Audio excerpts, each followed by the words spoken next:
Salam əziz tələbələr, gəlin nisbə vəzliklərin izahına baxaq.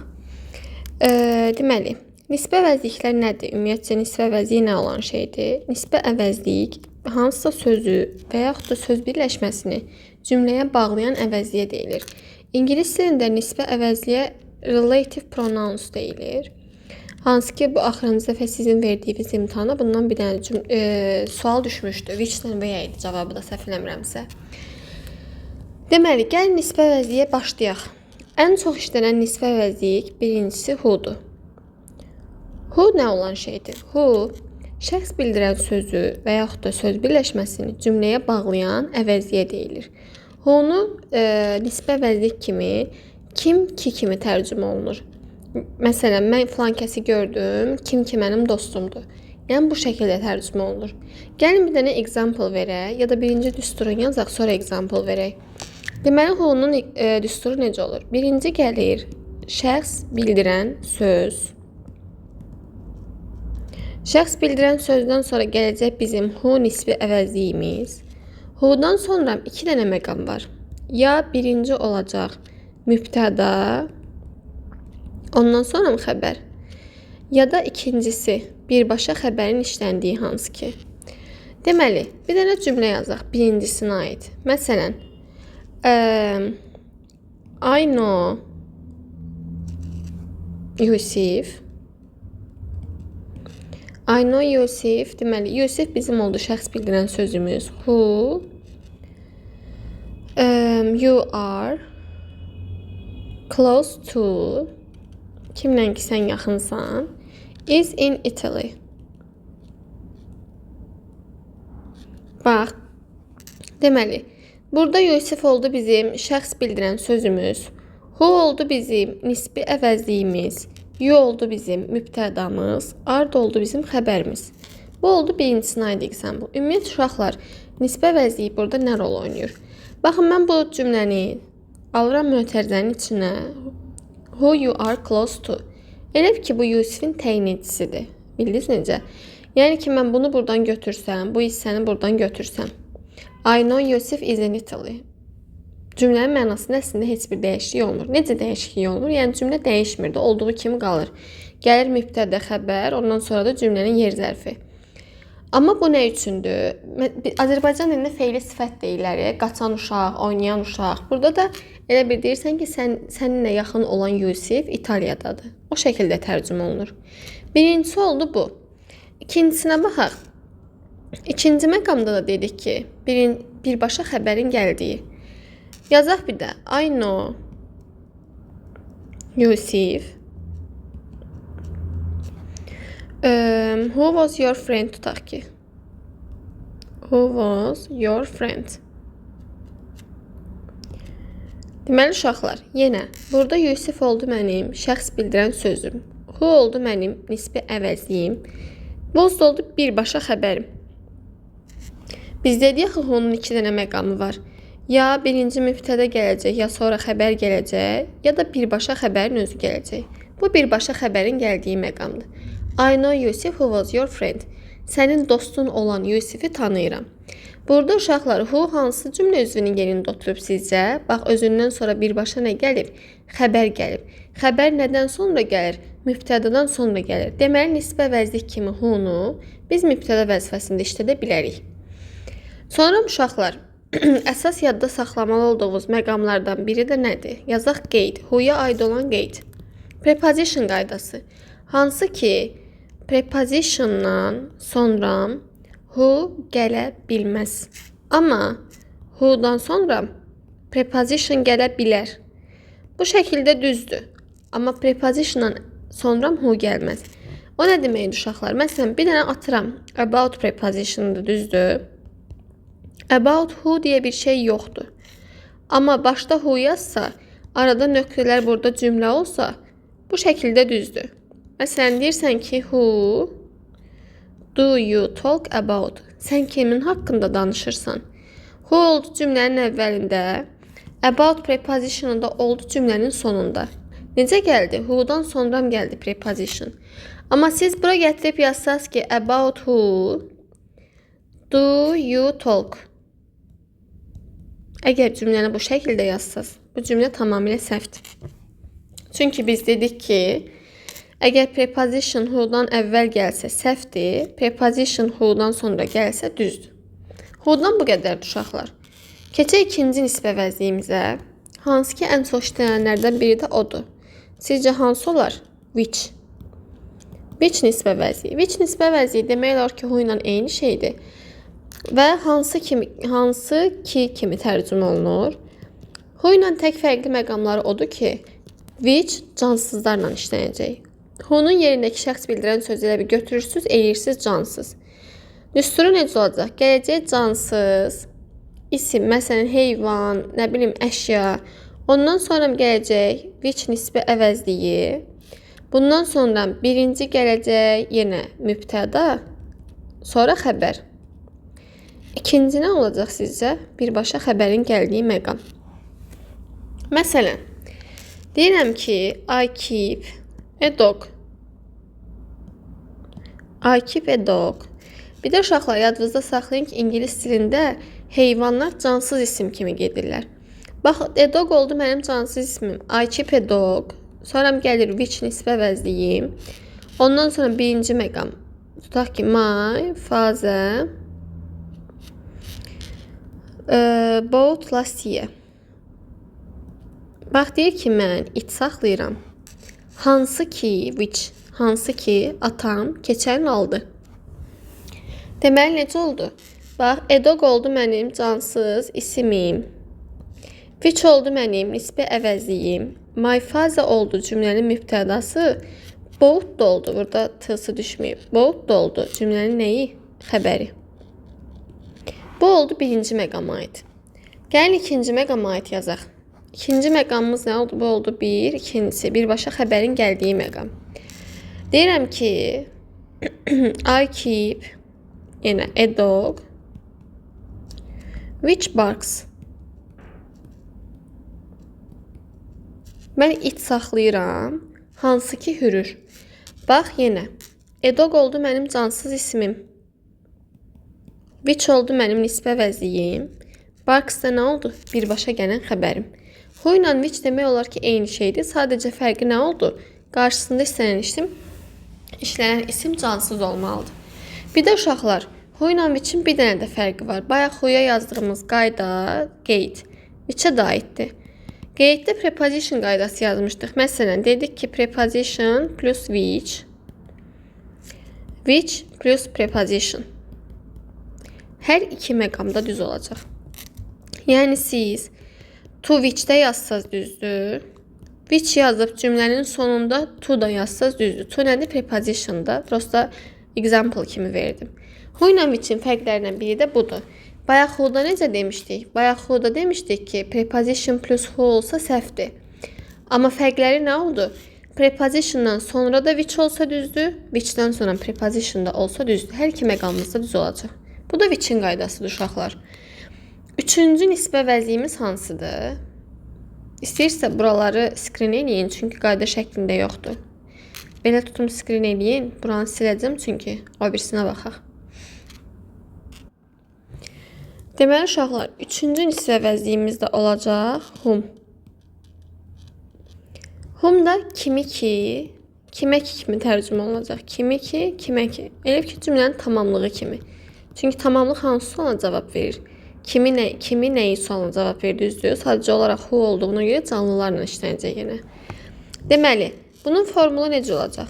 Yenə birinci gələcək şəxs bildirən söz. Ondan sonra gələcək mənim whom nisbə əvəzliyim. Ondan sonra gələcək mübtəda, sonra da gələcək xəbər. Yəni whom'un digərləri kimi iki dənə məqamı yoxdur. Bir dənə məqamı var. Mübtədə xəbər gəlməlidir. Whom'dan sonra birbaşa xəbər gələ bilməz. Məsələn, deyirəm ki, I don't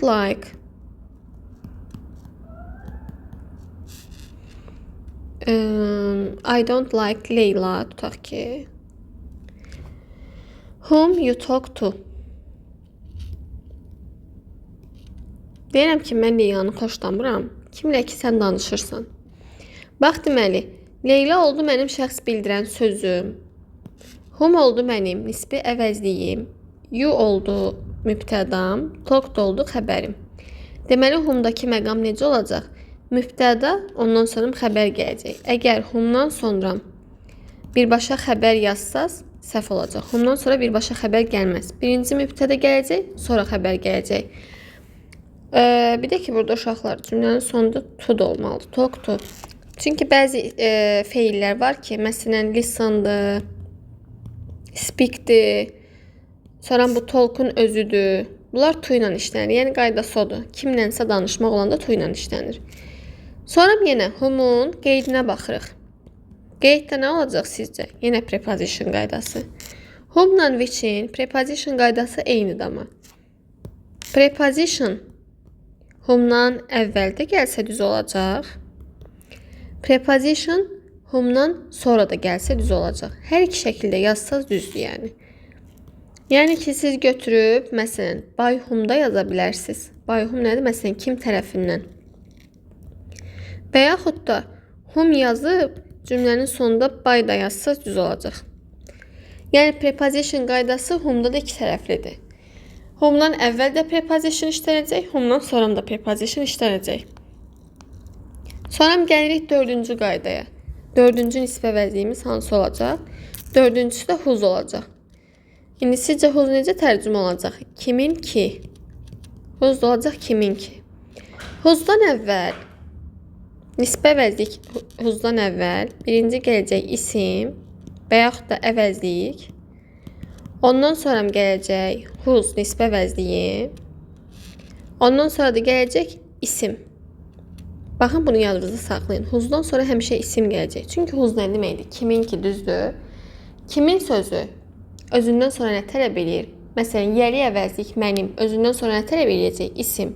Whose'da eyni qaydada. Kimin nə edirsə, məsələn, kimin kitabı özündən sonra mütləq şəkildə isim gəlməlidir. Məsələn, yazıram ki, a dog whose color və uşaqlar whose canlı ilə də işlənəcək, cansızla da. Whose color, canlı, cansız deyəndə ki, dedim axı, heyvanlar da cansız kimi gedir. Is black barks. Verəm ki, it. Kimin ki, rəngi qaradır, hürür.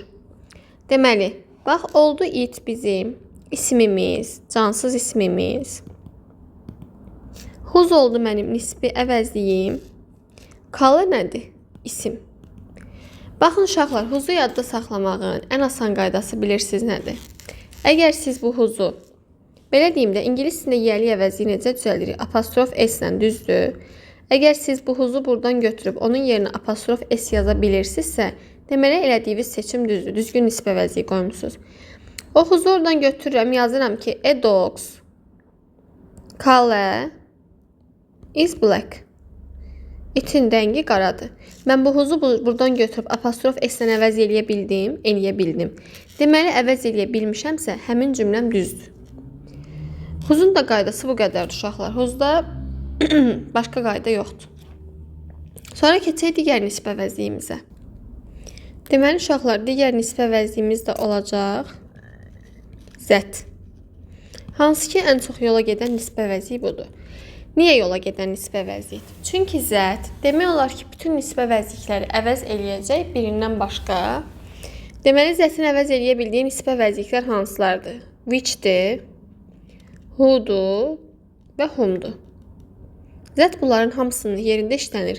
Deməli, Z bunların hamısının yerində işlənirsə, Z həm cansızlarla işlənəcək, həm də canlılarla işlənəcək. Yəni, şəxs bildirən sözlərlə də işlənə biləcək.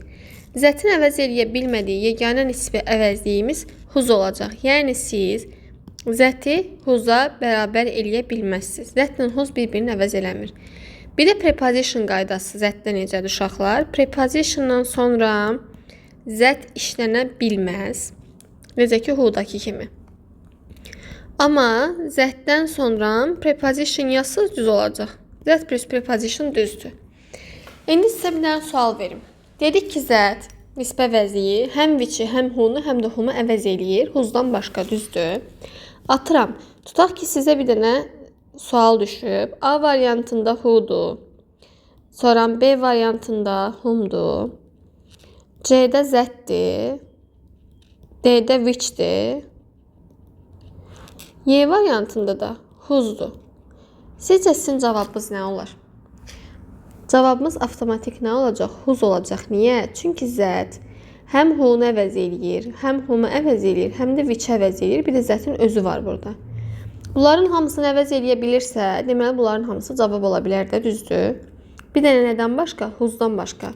Çünki whose yeganə nisbə əvəzlikdir ki, zət onun yerində otura bilməz. Bu da zətin qaydası. Sonra uşaqlar nisbə əvəzliklərdən nə qaldı? When. When nisbə əvəzliyimiz. Bu hansı anlama gələcək? Nə vaxt ki. Nisbə əvəzlik kimi when, nə vaxt ki kimi tərcümə olunacaq. When nələrlə işlənəcək? Zaman bildirən söz. Zaman bildirən söz. Ondan sonra gələcək when. When-dən sonra gələcək mübtəda, sonra da gələcək xəbər. Məsələn, deyirəm ki, yesterday. Yesterday mənim zaman göstərən sözüm. Sonra gəlir when nisbə əvəzi. Yesterday, when I had a lesson. Dünən nə vaxt ki mənim dərsim var idi. Deməli, burada yesterday oldu mənim zaman bildirən sözüm. When oldu mənim nisbi əvəzliyim. I oldu mübtəda, had oldu xəbər. Deməli, when-in qaydası necə olacaq? Birinci gələcək zaman bildirən söz. Ondan sonra gələcək when nisbə əvəzliyi. Ondan sonra da gələcək mübtəda, sonra da gələcək xəbər. Deməli, biz dedik ki, nələrdən sonra xəbər gələ bilər? Gəlin bir də üstündən keçək. Xəbərin gələ bildiyi olacaq which. Xəbərin gələ bildiyi olacaq who. Bir də nə olacaq? Z. Deməli, özündən sonra birbaşa xəbər qəbul edə bilən hansı oldu? Which'dir, who'dur, zətdir. Bunlardan sonra birbaşa xəbər gələ bilər. Nədən sonra dedik xəbər gəlməyəcək? Whom'dan və when'dən sonra birbaşa xəbər gəlməyəcək. Belə gəlsə səhv olacaq. Which'dən, who'dan və zətdən sonra xəbər gəlsə okeydir. Whom'dan, when'dən sonra xəbər gələ bilməz. Keçək o birisi nisbə əvəzliyimizə uşaqlar. O biri nisbə əvəzliyə keçməmişdən əvvəl gəlin bir dənə də qeyd yazaq, sonra keçək. Deməli, qeyd. Qeyd nədir? Hansı ki, tələbələri ən çox çaşdıran məqamlardan biri what sözüdür. Yadınızda saxlayın ki, what nisbə əvəzliyi yoxdur. Əgər nisbə əvəzlik bölməsini işləyirsinizsə və variantlarda what gəlmişsinizsə, həmin variant tamamilə səhvdir. What deyə bir nisbə əvəzliyi yoxdur. Yəni, isimdən və əvəzlikdən sonra what gələ bilməz. Belə gəlsə səhvdir. What deyə nisbə əvəzliyimiz yoxdur, amma what deyə bağlayıcı əvəzliyimiz var. Hansı ki, tamamlıq budaq cümləsini baş cümləyə bağlayır. Tamamlıq budaq cümləsi nədir uşaqlar? Məsələn, deyirəm ki, I want to know. Mən bilmək istəyirəm. Hansı sual çıxdı ortaya? Nəyi? Əgər baş cümlə nəyi sualına cavab verirsə, deməli bu tamamlıq budaq cümləsidir. Tutaq ki, deyirəm ki, I want to know what happened. Deyirəm ki, mən bilmək istəyirəm. Deyirsən ki, nəyi? What happened? Bax, buradakı what oldu bağlayıcı əvəzlik. Amma what deyə bir nisbə əvəzliyimiz yoxdur. Əgər baş cümləyə sual verirsinizsə, nəyi sualı ortaya çıxırsa, deməli boşluğun yerinə what olmalıdır. Amma nisbə əvəzlik bölməsini işləyirsinizsə, what deyə bir nisbə əvəzliyimiz yoxdur. Götürsəz səhv olacaq. İndi keçək o birisinə. Deməli, uşaqlar, axırıncı nisbə əvəzliyimiz hansıdır? Axırıncısı da olacaq where. Where də hansı, necə tərcümə olacaq? Haradakı. Haradakı kimi tərcümə olunacaqsa, deməli where nə ilə işlənəcək? Məkan bildirən sözlərlə. Where-nin düsturu necədir? Birinci gələcək məkan bildirən söz. Ondan sonra gələcək where nisbi əvəzliyimiz.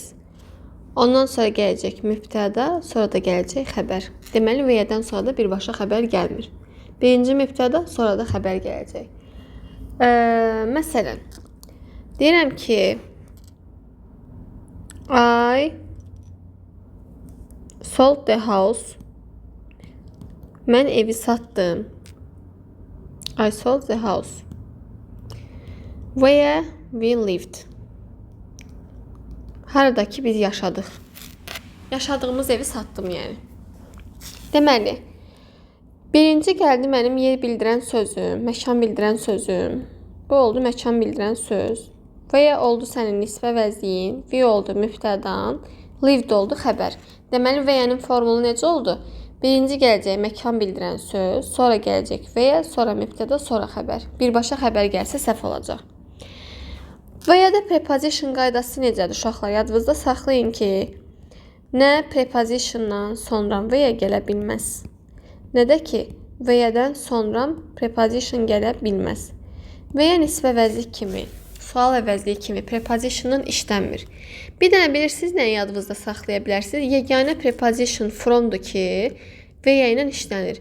İngilis dilində biz necə deyirik? Haralısan? Deyirək ki, where are you from da düzdür? Where are you from?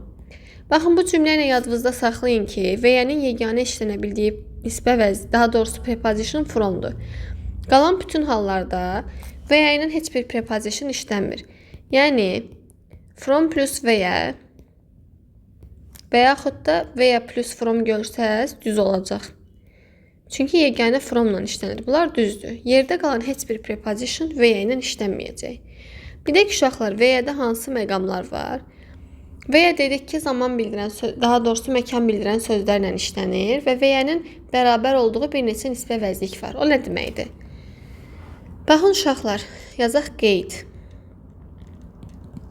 Zətdən sonra in, on, at gələndə və yaxud da in, on, at plus which gələndə dedik axı preposition which-in hər iki tərəfində işlənir.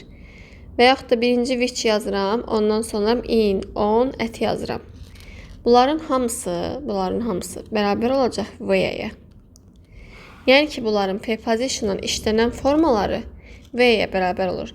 Zətdən əvvəl niyə yazmadıq? Çünki bayaq dedik axı preposition-dan sonra zət gələ bilməz.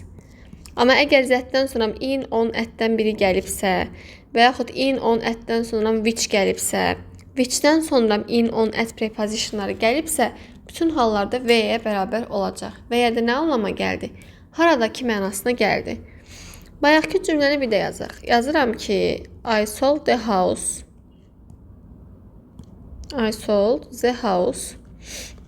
Ortada boşluq qoyuram. Yazıram ki, we lived.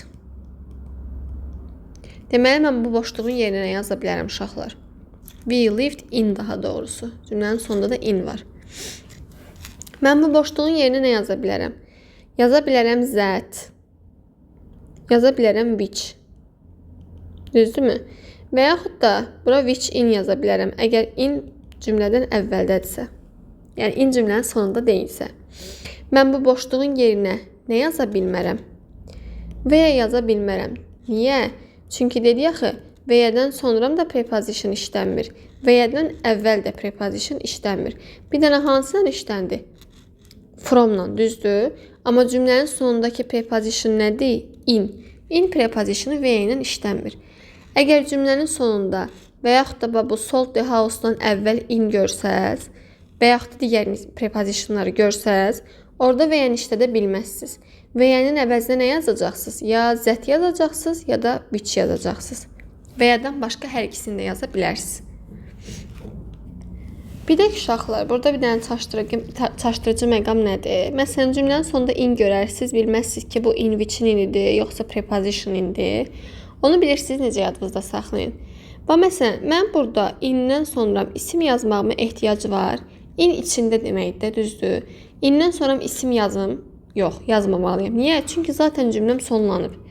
Amma məsələn, belə bir cümlə yazaq. Deyirəm ki, I lived in a house. Baxın, indən sonra nə gəldi?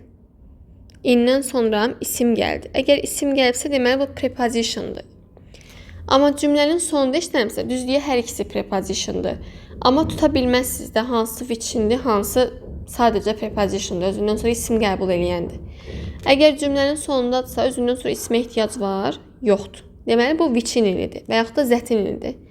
Amma özündən sonra isim gəlibsə, bunun ona heç bir adiyyəti yoxdur. Sonra burada nöqtələr qoyuram. Yazıram ki, my parents lived. Tutaq ki, mənim valideynlərim yaşadı, düzdür? İndi sizcə burada nöqtələrin yerində nə olacaq? Burada cümlənin sonunda hər hansı bir preposition görürsüz? Yox. Və yaxud da house'dan sonra hər hansı bir preposition görürsüz? Yox. Preposition'ın işlənməyən hansıydı? Where. Burada olacaq where. Amma bu where'nin yerinə siz in which də yaza bilərsiniz. Çünki where ilə in which bir-birinə bərabərdir. Və yaxud da that in də yaza bilərsiniz. Amma əgər təklikdə tələb edirlərsə, where yazacaqsınız. Cavabınız where olacaq yəni. Bir də uşaqlar which-lə where-lə çaşdırıcı məqamları hansılardır? Bəzən uşaqlar which-lə where-ni təklikdə olan which-lə where-ni bir-birinə qarışdırır. Which-lə where-ni bilirsiniz bir-birinə necə ayırın? Tutaq ki, görürsünüz ki, nöqtələrdən əvvəlki ismimiz yer bildirən sözdür, məkan bildirən sözdür, düzdür? Məsələn, house. Əgər ikinci tərəfə sual verəndə nəyi sual ortaya çıxırsa, olacaq which. Amma əgər hara sual ortaya çıxsa, olacaq where. Və məsələn, deyir ki, mənim valideynlərim yaşadı. Demirsən ki, nəyi? Deyirsən ki, harda yaşadı? Deməli, cavabın nədir? Where'dir. Əgər nəyi suala cavab verəcəksən, onda olacaq cavabımız which. Bir də nisbə vəzliklərdə bilməli olduğunuz məqamlardan biri nədir? Mübtədə xəbər uzlaşması. Məsələn, deyirəm ki, I like an apple. I like an apple. Sonra which nisbə vəzliyim. Nöqtələr qoyub deyirəm ki, ripe. Cümləmin xəbəri yoxdur da, düzdür. Uşaqlar, xəbəri biz nisbə vəzlikdən əvvəlki isimlə uzlaşır. Apple necə isimdir? Təkdir də, düzdür. Olacaq which is ripe. Yetişmiş almanı xoşlayıram. Amma mən yazsam ki, I like apples. Apples. Which. Sonra boşluq qoyuram. Yazıram ripe. Burada nə olacaq? Boşluqdan əvvəlki, daha doğrusu nisbə vəzlikdən əvvəlki ismim necədir? Cəmdir. Olacaq are. Which are ripe. Sonra nisbə vəzliklərdə bilməli olduğunuz qaydalardan biri də boşluq qaydasıdır. Boşluq. Uşaqlar, boşluq nə vaxt qoyulur? Əgər nöqtələrdən sonraki cümləviz mübtəda ilə başlayırsa, nöqtələrdən sonraki cümləviz mübtəda ilə başlayırsa, mübtəda sonra xəbər gəlibsə, onda boşluq qoya bilərsiniz. Əgər nöqtələrdən sonraki cümləviz birbaşa xəbərlə başlayıbsa, onda ora boşluq qoya bilməzsiniz. Qoysa səhv olacaq. Bax, məsələn, burada cümlə yazdığı I lived in a house və ya my parents lived. Bax, və ya boşluqdur da, düzdür. Boşluqdan sonra gələn cümləm nə ilə başlayıb? Mübtəda ilə. Mübtəda ilə başlayıbsa, bura qoya biləcəyiniz nisbə vəzliklərdən biri də boşluqdur. Amma əgər birbaşa xəbər gəlsəydi, məsələn, bu parents burada olmasaydı, birbaşa lived gəlsəydi, onda siz ora boşluq qoya bilməyəcəksiniz. Boşluq qaydası da budur. Bir də qeyd kimi qıraqdan balaca yazaq. Sonuncusu da budur, qeyd. Haradakı sing sözü gördünüz? Sing sözü nisbi əvəzlik kimi that-lə işlənir. Bir də there reason why birləşməsi var. Haradakı there reason gördünüz? Deməli, cavab why'dir. Nisbə vəzlikdən bu qədərdir uşaqlar qayda. Bir-iki dənə də testə baxarıq möhkəmləndirmək üçün. Yəni, bu qədərdir. Bunları yazdıqca skrin eləyərsiniz, sonra baxmaq üçün çalışacağım konspektini də düzəldim atım. Gəlin, indi bir-iki dənə də suala baxaq. Gəlin, elə baxaq birinci suala. Bax, birinci sualda. Nöqtələrdən əvvəl gəlib boy. Boy nədir? Oğlan. Şəxs bildirən sözdür, düzdür. Nöqtələrdən sonra da birbaşa xəbər gəlib. Biz dedik ki, nədən sonra xəbər gəlməz? Whomdan sonra xəbər gəlməz. What deyə bir nisbə vəziyim yoxdur. Sonra when'dən sonra xəbər gəlməz. Which də nə ilə işlənir? Cansızla işlənir. Deməli, cavabım nə olacaq? Who. Gəlin, birinə də baxaq. 5-ci sualda. Nöqtələrdən əvvəl yenə gəlib şəxs bildirən söz, düzdür. Nöqtələrdən sonra da gəlib mübtəda xəbər. Qadın şəxs bildirən söz olduğuna görə which də gedir, which cansızla işlənir, where gedir, məkan bildirənlə işlənir. What gedir, what nisbə vəziyim yoxdur, qalıram B ilə C-nin arasında. Dedik ki, whose özündən sonra nə tələb eləyir? İsim, düzdürmü? Nöqtələrdən sonra mama nə gəlib? əvəzlik. Deməli whose da getdi. Nə qaldı? B variantı. Bu qədər sadə. Gəlin birinə də baxaq. Məsələn 15-ci sualda. Nöqtələrdən əvvəl gəlib students, şəxs bildirən söz. Şəxs bildirən söz gəlibsə, which-i çıxıram. Sonra nəyi çıxırıq? Başqa heç nəyi çıxmırıq. Sonra baxıram ki, nöqtələrdən sonra native language birləşməsi gəlib. İsmi birləşmə gəlib, düzdürmü? İsmi birləşmə gəlibsə, zətdən sonra mübtədə xəbər gəlməlidir. Who's-dan sonra mübtədə xəbər daha doğrusu who's-dan sonra isim gəlməlidir. Bunu saxlayıram. Whom-dan sonra mübtədə xəbər gəlməlidir. Who-dan sonra da. İndi sizcə bizim cavabımız nə olacaq? Deyir ki, they offer a course for students whose native language is Spanish. Kimin ki, yerli dili nədir? İspan dilidir. Nöqtələrdən sonra dedik ki, isim gələndə avtomatik cavabımız nə olacaq? Whose. Tutaq ki, cavabı tapa bilmirəm, düzdür? Mən bunu apostrof s-lə əvəz eləyirəm. Cəmdə olduğuna görə s apostrof oldu. Deyə bilərəm ki, students, apostrof, native language, uşaqların yerli dili. Deyə bilərəm də düzdür.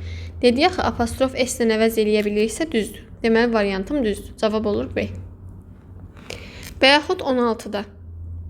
Dedim, haradakı sing görsəz, fikirləşməyə ehtiyac yoxdur. Cavab nə olacaq? Z. Yəni 33-ə də baxaq, bəsdir.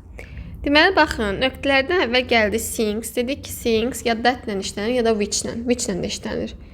What nisbə əvəzliyim yoxdur, 3 getdi. Sings cəmdədir. Cəmdədirsə xəbərim necə olmalıdır? Xəbərim də cəmdə olmalı, düzdür. 4-də doesn't necə xəbərdir? Tək xəbərdir. Tək xəbərdirsə 4 də getdi. Cavabım nə olacaq? 1 və 2. Nisbə vəziklərin izahından bu qədər uşaqlar. Əgər yenə başa düşmədiyiniz bir məqam olsa, soruşarsınız. İnşallah konspektini də düzəldib atacağım. Uğurlar əlbir bizə.